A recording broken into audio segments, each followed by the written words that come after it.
Hello and welcome to the Divorced Dadvocate, where we help dads create a healthier and less traumatic divorce for themselves and their children. My name is Jude Sandoval. I am your host, and I am excited to have a fellow divorced dads coach on today. It's an exciting thing. But first, before I introduce her, I do want to remind you that Dad's Divorced Blueprint class is starting on May 9th. This is going to help you create that healthier and less traumatic divorce process. Go to dadsdivorceblueprint.com, sign up. We still have the early bird pricing going on, and this is truly going to help you transform and rebuild from what you've got going on, because I know it's a challenge. So my guest today is, like I said, a fellow divorced dads coach, and she just happens to be right here in my backyard in Denver, Colorado, which is very, very exciting.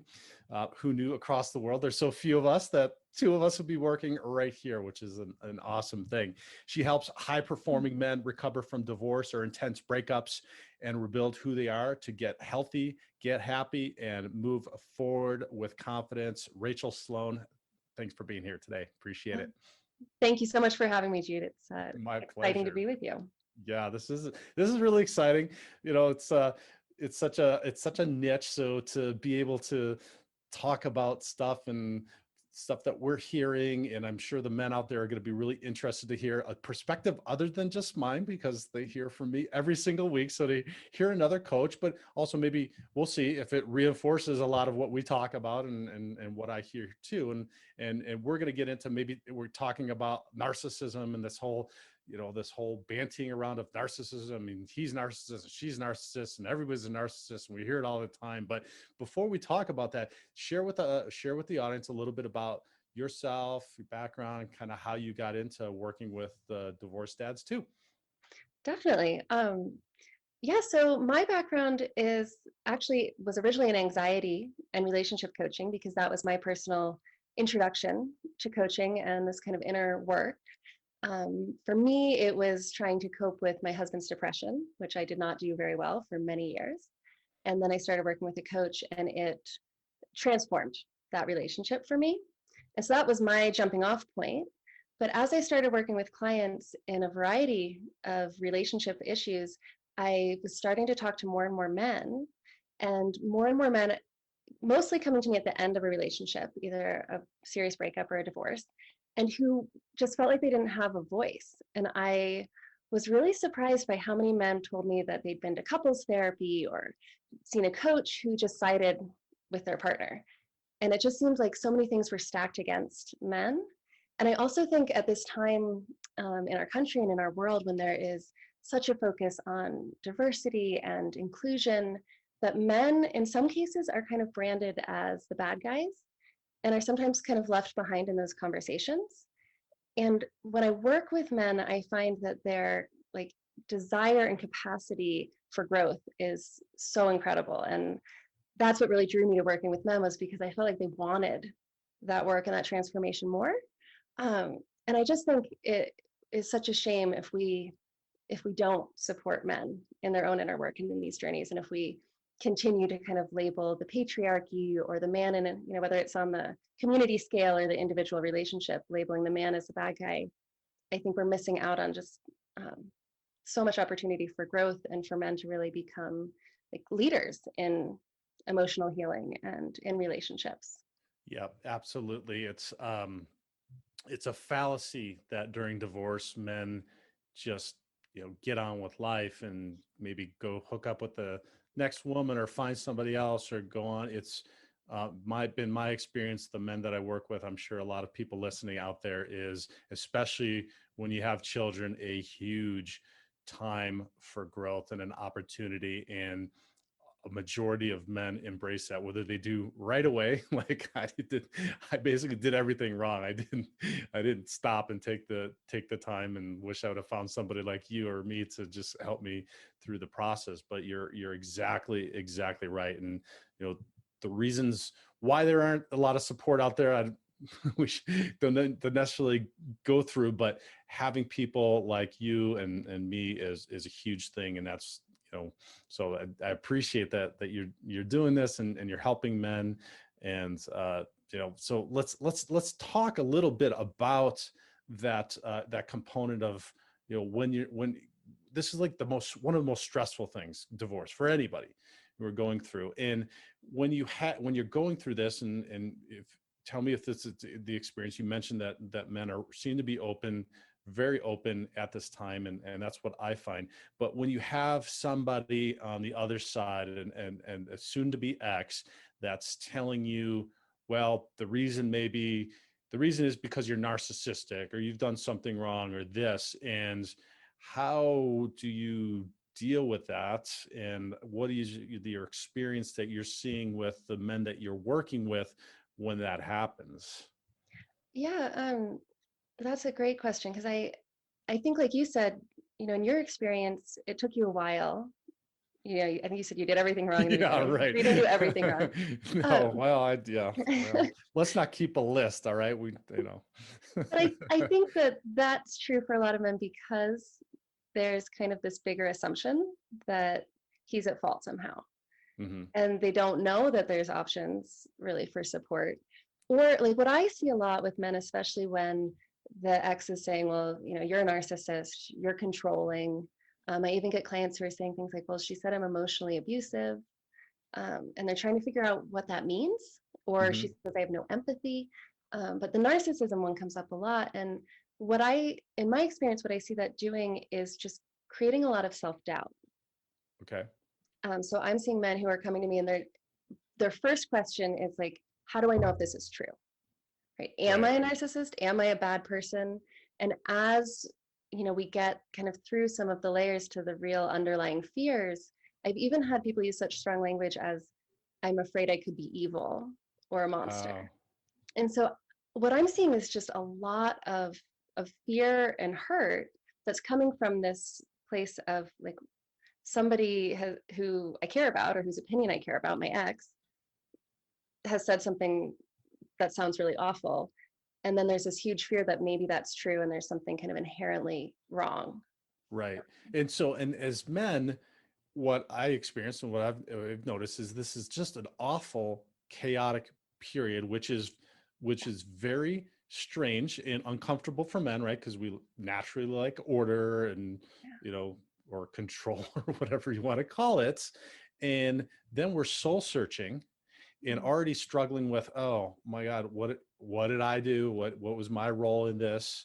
And how can I make it better? And what are we going to do with the kids, et cetera? And then you get this like thing piled on top, and it's almost like throwing salt into a wound that's already just really festering and awful. Is Yeah. that accurate description? Like, Yes. oh my God. And then, yeah. And then those of us, like, I grew up with a narcissist mom that had that have a lot of shame, right? Because Mm. it's based in shame, start feeling like you described of, oh, and is there something, like you said, the evil one, but another one that I've heard and that I experienced was, oh, am I a bad person? Right? Like, is there something wrong with me?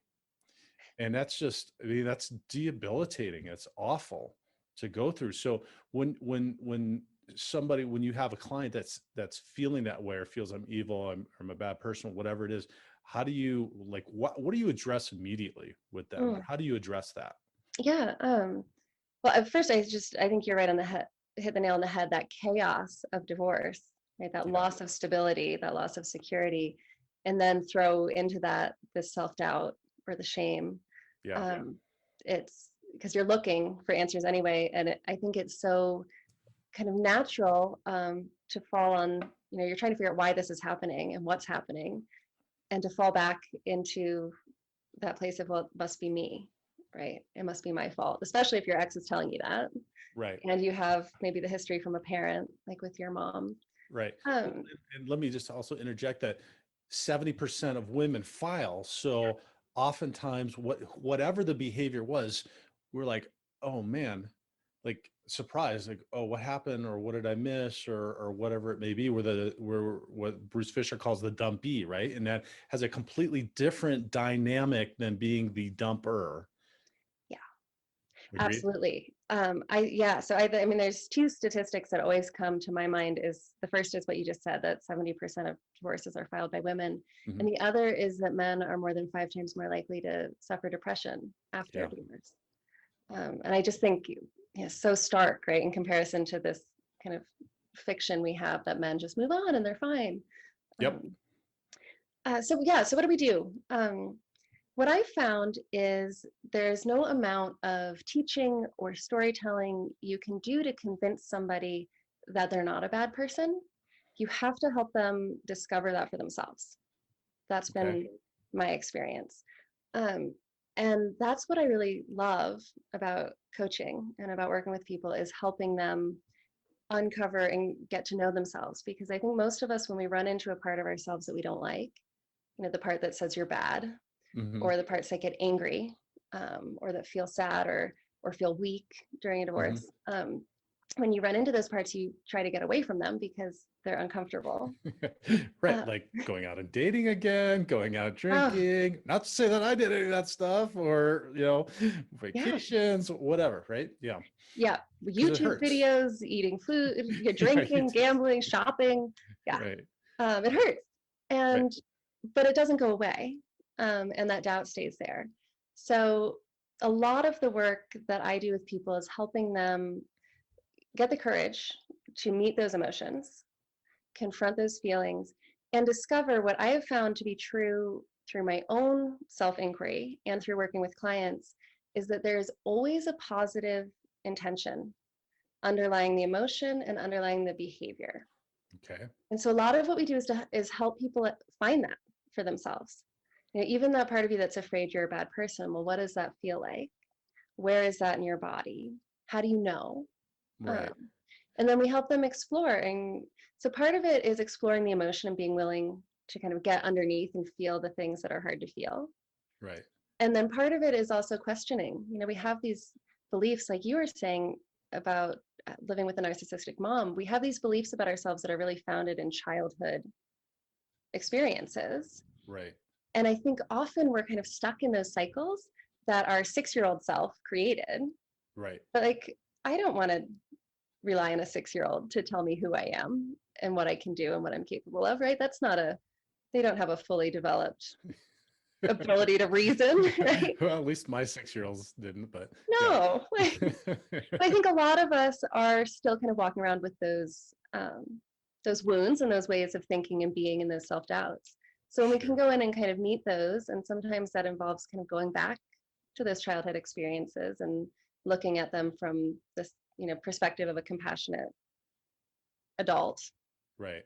Um, So what I'm hearing you saying is, when those come up, when when you're going through this, and instead of avoiding it with whatever way we choose, we all have our different ways, so many. that identifying whatever that behavior may have been for, maybe maybe for some that was avoidance, right? Mhm. Maybe avoiding a situation with your ex or in your relationship, Yeah. and understanding that that behavior stemmed from somewhere, typically, your childhood and your Mhm. experience, and addressing what is the underlying emotion, the feeling of that avoidance. Why were you avoiding whatever circumstances, and really trying to put a finger on the issue, correct? And Exactly. Yeah. and then figuring out and working through potentially what a better way to go about. Yeah, it's really a process of kind of getting to know yourself again, or for the first time, Yeah. and building trust with yourself. So under, say avoiding your ex is probably a desire to protect yourself, right, Right. from that rejection.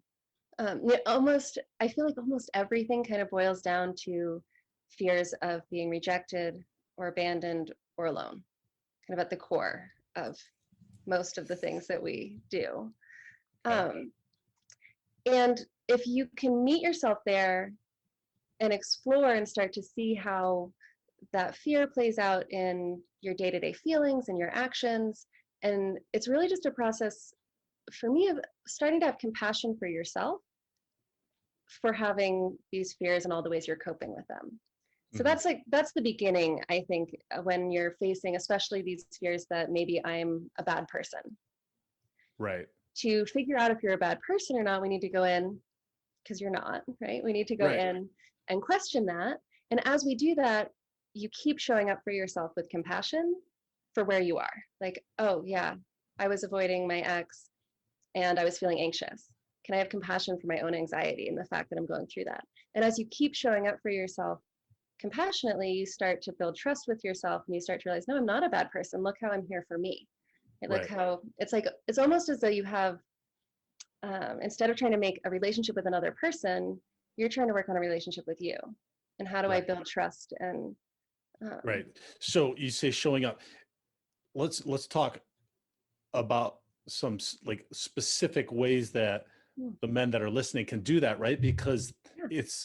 it's challenging. We're now separating households. There's financial difficulties. You're Mm, parenting on your own now for maybe the first time ever, and you've got work and everything else, and then you've got all these feelings, right, coming up.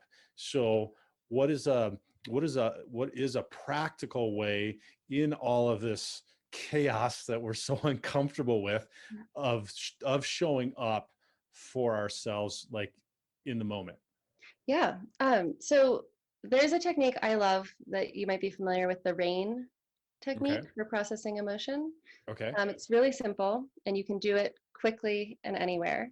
And it honestly, there's 4 steps to it, but even if you just do the first 2, Okay. it's a great way to show up for yourself. So the first step is to recognize that Okay. you're feeling an emotion, which sounds like a small thing, but sometimes that is just recognizing that you're experiencing an emotion is huge, because we tend Yeah. to, I think especially men are so good at masking them. Yep. Absolutely. So just recognize I'm angry, I'm anxious, I'm lonely.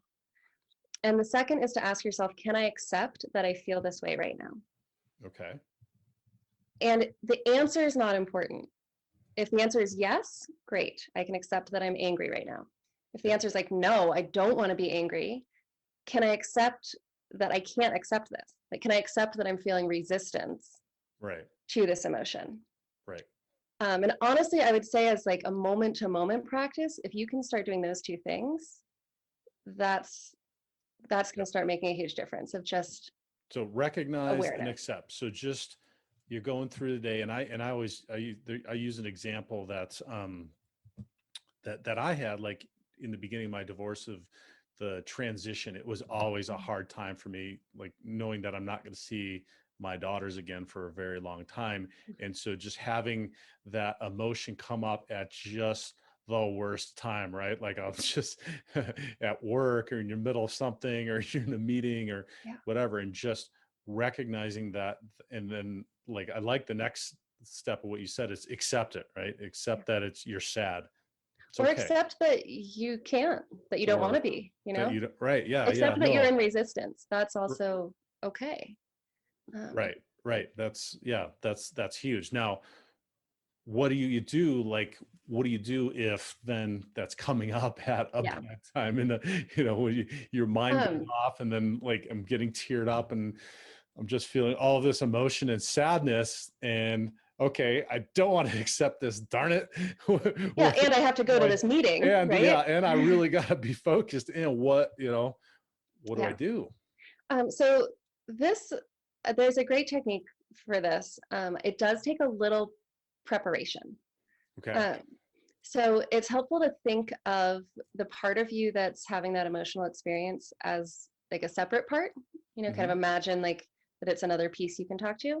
Uh-huh. And at some point when you're feeling calm, get in touch with that part and be like, Okay. okay, there's a part of me that gets really sad about my Hmm. divorce sometimes. I know that happens, it comes up at work. Can I get in touch with that part and just have, this is hard for people in the beginning, but to have a little conversation with that part, like you're talking to yourself, Uh-huh. but talk to yourself like it's another person. And some people feel like that's uncomfortable or weird, but honestly, we talk to ourselves all the Right. time, right? We're always Right. like, yeah, especially like with the buffering behaviors, right? You're like, oh, I really need a glass of whiskey. And part of you's like, no, don't do Yeah. that. You're not supposed to. And you're Right. like, screw you. Yeah. So think of it like that. So there's a part that's sad. I'm like, okay, the part of me that's sad, and just have a little discussion. Say, look, I know you're sad, and I know that that's going to come up, and that you need time, and sometimes, we need to be sad. Yep. But sometimes we've also got to get on with life. So you make a little deal with that part of yourself that when it comes up and it needs to be sad, that you're going to recognize and accept that that's happening. And you're going to have an agreement in advance that you can table that feeling Okay. and come back to it Right. when you have time. So I'm in a meeting, I feel it coming up. I'm like, I got to go to the bathroom. Go to the bathroom. I'm like, Rachel, you're sad. I hear you. I recognize it. I accept that I'm going through this. We're going to table this for 2 hours. Then we're going to have 10 minutes where we're going to be sad. You can schedule it. But you have to, for that to work with any kind of consistency, you have to do it. And that's part of the showing up for yourself and building trust with yourself, is if you say, we're going to be sad at 3 o'clock, and I'm going to process this emotion then and allow it to be there for 10 minutes, then you have to sit down at 3 o'clock and let yourself experience that sadness. Right. Because you're And going through so much with divorce, right? You have to feel these things at some point. Right, which was going to be my next point, which is hopefully prior to this, you've given yourself permission to know that, or at least recognize, right? I don't know that we know, or we can feel, just recognize that we're going to go through like all kinds of emotions. And if you didn't recognize it up front when it started to happen, when this starts to happen, yeah, right, you're going to figure it out pretty quickly, because after the third or fourth or fifth time where it happens inconveniently, you're like, okay, I need to get a handle on this because I'm just breaking down all of the time, or I'm recognizing that I'm avoiding. Right. Or I'm drinking. I'm really curious, Jude, with you having been through this personally and your experience with men, I find that this is a little alarming for a lot of men to have these emotions coming up so strongly, because what I've been learning is that men are so good, and I think this is from a lot of cultural conditioning really, at regulating emotion and not letting it influence them or affect them. And so now to be confronted with emotions that are insistent and overwhelming is disconcerting. Have you had that experience? Absolutely. So that, I was the king of stoicism, right? But I was not recognizing it. I was just putting it away, and then just doing stuff then to avoid and ignoring it. So that was my personal experience. And every man, I think, has a different version of that. Maybe oftentimes I'll see they're just like, oh my God, I can't even function. Like, I'm so overwhelmed. This is so hard. And there's a percentage of men that just are, and then they're just, I need to figure this out. And maybe that's where, we see that there are 5 times more to go into depression, because they just don't know. And that's why I do the show. We kind of have our tools, and we try to reach out to as many men to say, okay, this is normal, number one. So hopefully you can figure this out, and then, give them the tools of, being the non-judgmental observer of what's going on, because it's okay. There's millions of men across the entire world that are going through this. And that's a huge thing. That was hard for me. And I didn't learn that for many, many years. And I remember the day that it happened going, oh my God, really? I'm not crazy. There's not something wrong with me. I'm not bad, all that. And I know in groups, and that's why I always recommend find groups, other support, whether that's a step program or a coach or a therapist, or even just a friend to talk to. But when the men start talking in some of our groups, once one of them says, oh, I was curled up crying in bed last night, until I fell asleep. It's just like a collective sigh of, oh my God, really? You too?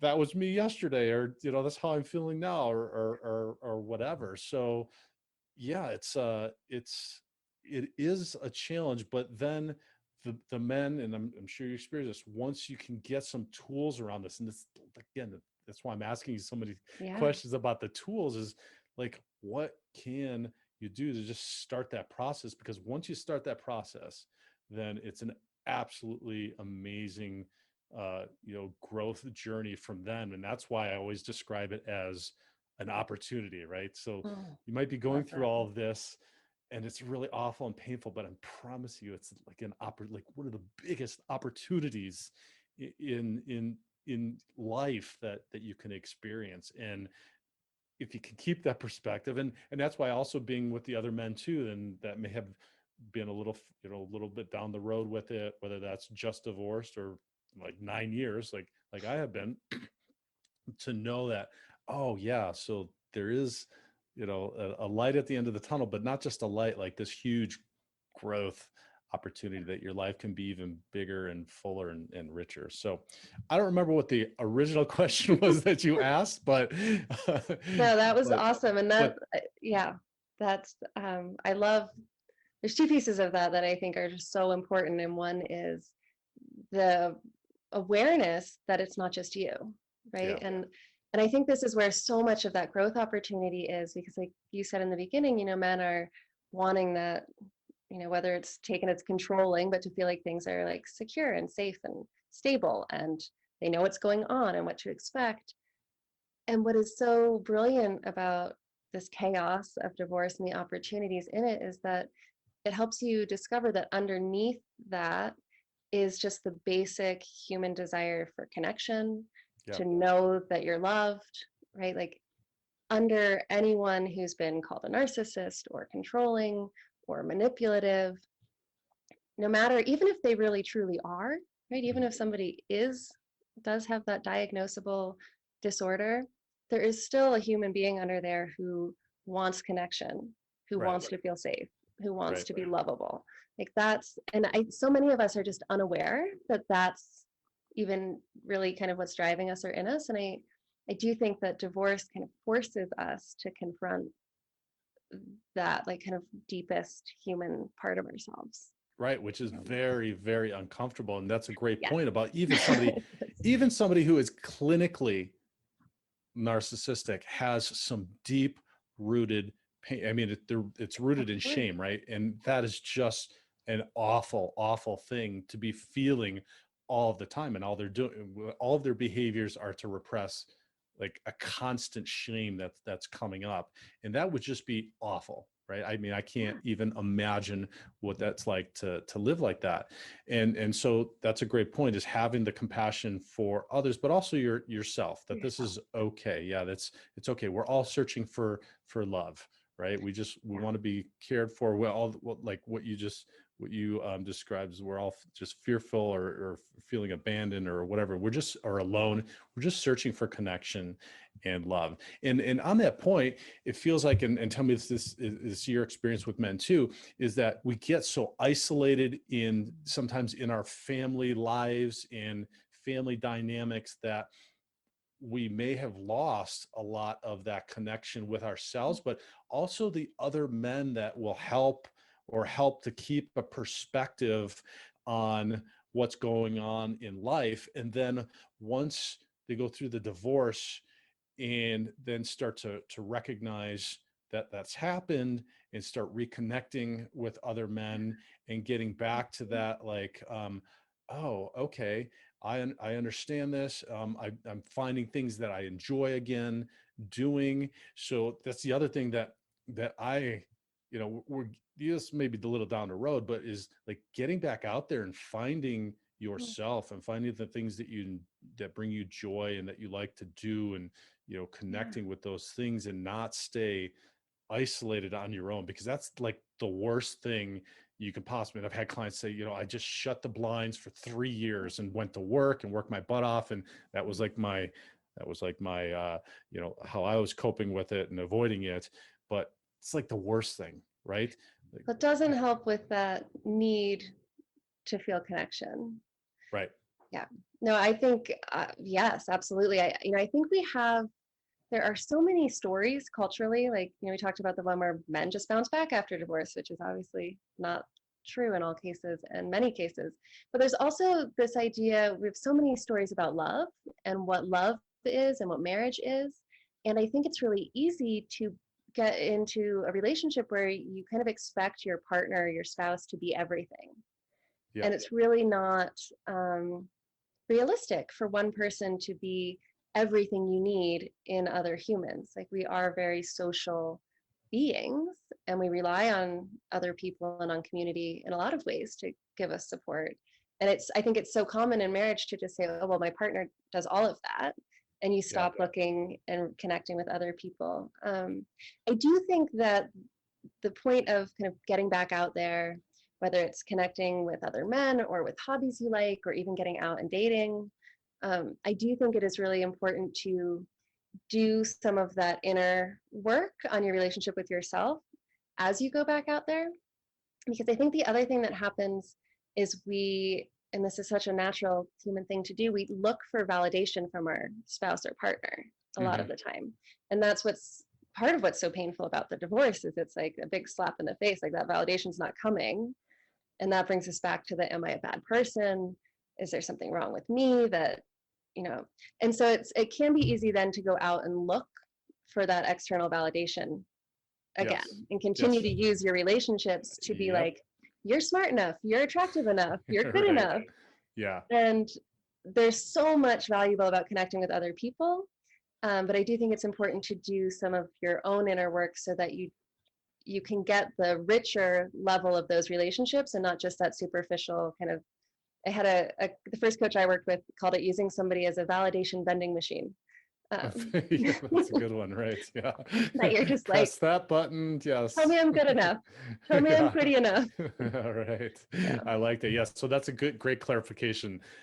Getting out there doesn't mean like going out and getting in another relationship. It's getting out there, finding things. Okay, so maybe relationships do bring you joy, but like activities that you like to do. Oh, and definitely, I think that connecting with other people and letting yourself really see that you're not the only one going through all of these things, and leaning on other people for support, so much, and finding hobbies and things that are meaningful. But with everything, there's different ways we use them, right? Sometimes after a divorce, you see some people throw themselves into a hobby to avoid the painful emotions, just like the guy who threw himself into work for 3 years. So I think it's all a balance. I think the finding things you love is so necessary, and I think finding people you can relate to and connect with is like the best support you can give yourself. But you also have to really be brave enough to finally sit and say, okay, I'm going to experience some difficult emotions.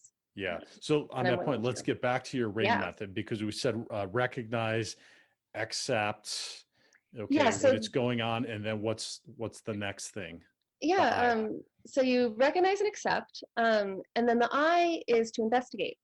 And the I means that you sit down or stand, but that you are still for a moment, and that you notice the physical sensations of that emotion in your body.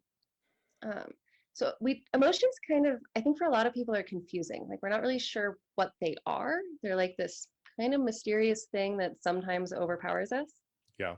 But when you start to pay attention to them and say, okay, how does it feel, right? I've recognized I'm sad, accepted that I'm sad. How am I sad? Where am I sad in my body? What does that feel like? Not why am I sad, but just how do I feel in my body? You start to become aware that emotions really are just physical sensations in your body. And that piece, if you can do it really as long as you can bear it. Like, it might just be 5 seconds in the beginning. Right. And later you might be able to sit in anxiety for a minute. Right. But you work with 2 parts of your brain, and it's kind of cool. Like, when you first acknowledge the emotion in your body, it lets your limbic system know that you're aware of that emotion. And your limbic system does a lot of emotional regulation.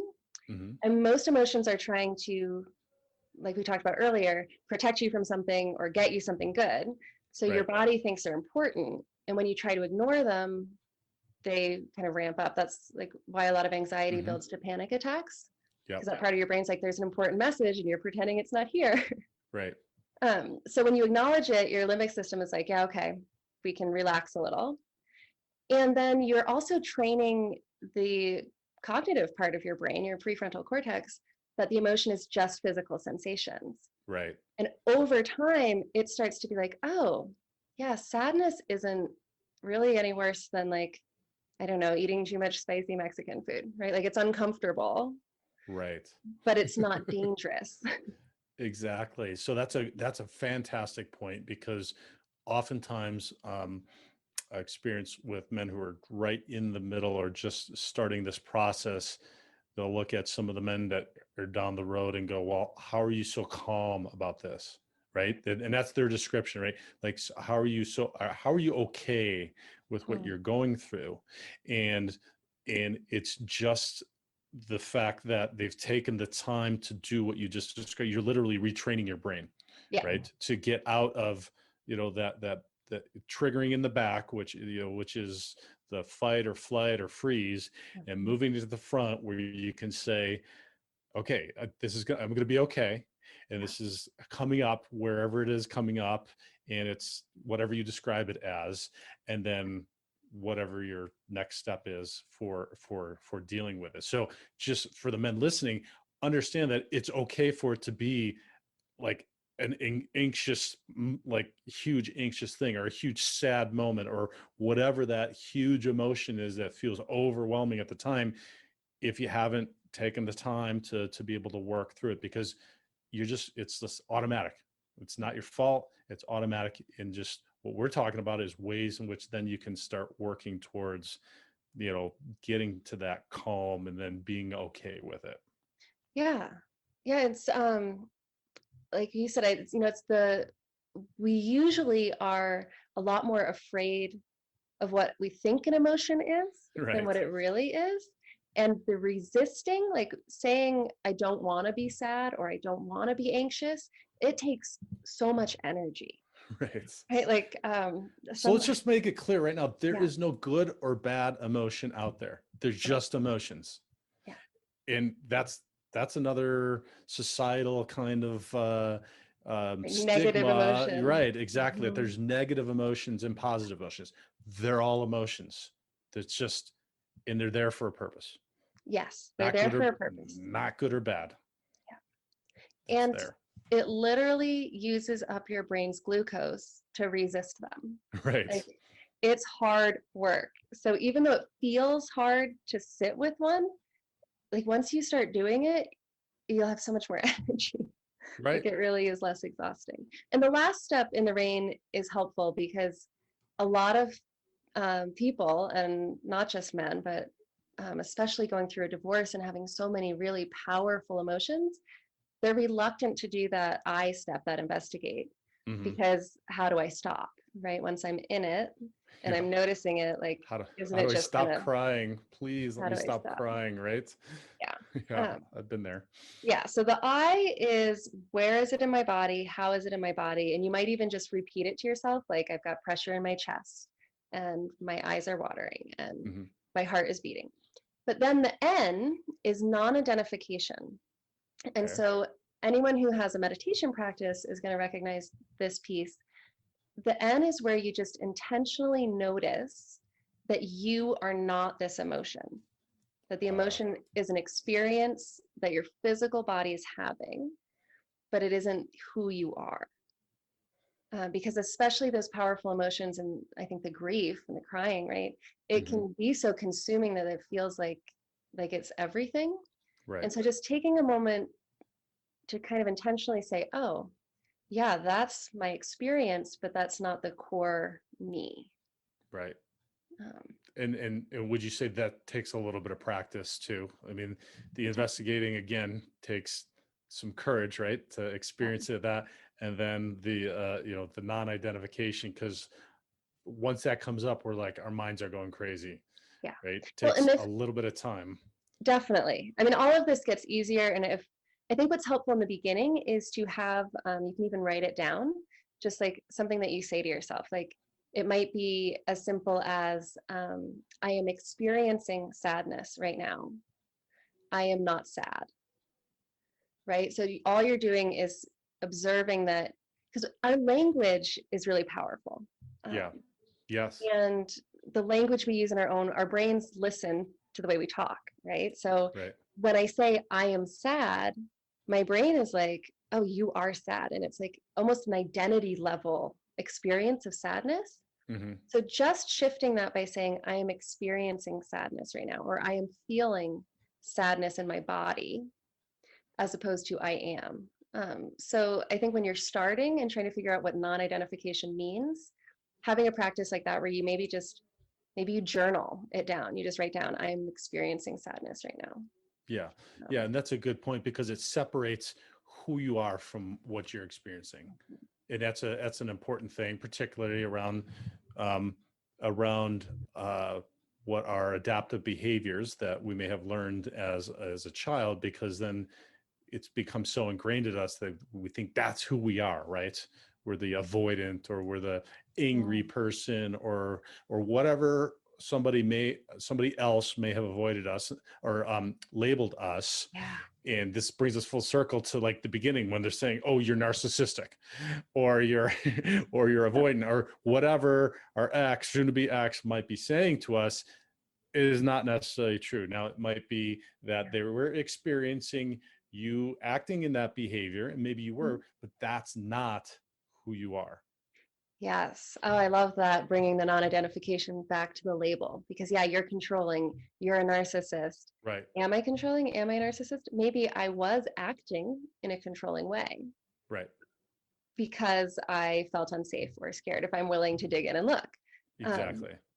And yeah, honoring who you are outside of that behavior. Exactly. Which then, I mean, this gets it in control. I mean, I love it. I mean, it's fantastic. It gets it in control to allow you then to really start doing the work, the deeper work, and, learning and trying to understand, and then moving those behaviors to something that then is more positive and beneficial. But then that's like down the road. Hopefully you're working with somebody like you, or a therapist, or somebody to work with that, because it's like a myriad of stuff. And 9 years later, I'm still working on stuff, right? You get one solved and it's like, I got it. And then another one comes up, you're like, oh man, okay, well, here's another one. And then you get into another relationship, and then it brings up like, new stuff that you need to be working on. And you're like, well, I thought I solved that, but maybe I'm not like quite skilled enough yet to bring this. So let's just quickly review this brilliant concept, the RAIN concept. Okay. Recognize, right? Yeah. So recognize that the feelings coming up, accept it. It's okay.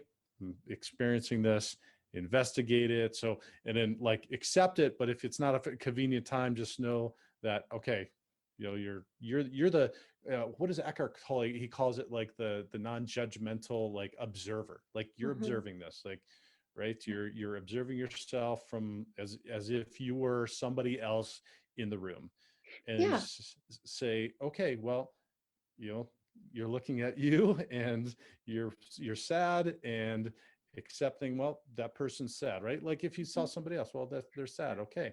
And then just, it's okay. You're going to deal with it later, investigate it. So then you're going to schedule the time, right? Later, to whether it's, like you said, 5 minutes. Okay. Maybe start small, or a minute. Like I'm going to just be sad for a minute. It might be 10 seconds, really. Okay, that's enough. Like, right. Yeah. And then just the non-identification that it is an emotion. It's just coming up, and it's not who you are. And you can do it. I mean, it really can be as simple as like 4 statements or questions to yourself. Okay. Like the recognize is just, I am feeling an emotion, just the statement, I am feeling angry. The acceptance is, can I accept that I'm angry? And if I can't, can I accept that I'm not? And you're right, that's the point where if you've got to go to a meeting, you can be like, all right, I'm going to table this, and I'm going to deal with it at 6 p.m. Right. And then but deal with it. But you have to do it. You have to deal with it. Yes. Yeah, because if you start making promises to yourself and then you don't keep them, exactly, you are undermining, you're making it all worse. You're now giving yourself evidence that you are a bad person, right? Or an untrustworthy person. So yeah, exactly. So do it. And then the investigate is just how am I angry, right? How is it in my body? And the non-identification is, I am experiencing anger in my physical body. So really like 2 statements and 2 questions. And so you can, you can do it in 2 minutes in the bathroom when you run out of that meeting. Right. Yeah. Yeah, or in your car or wherever you need Mhm. to just take a moment to to run through it. Yeah. So, Rachael Sloan, thank you so much. It's a fantastic. I love having practical solutions for the men because it, like we talked about, it is such a struggle and is so challenging.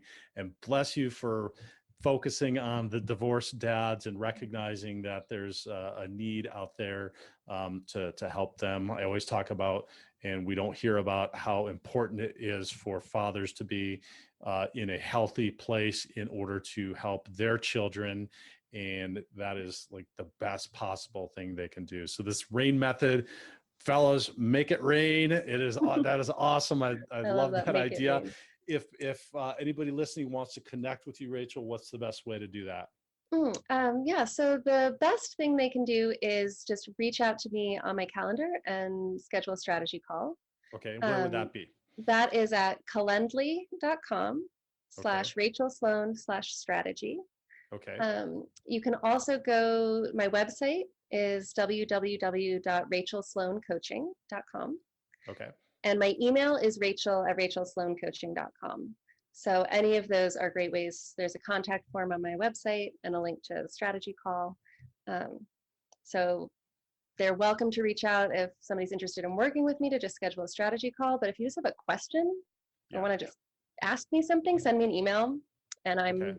I love talking to people and I love learning more about people's experiences because it is, I'm obviously not a man.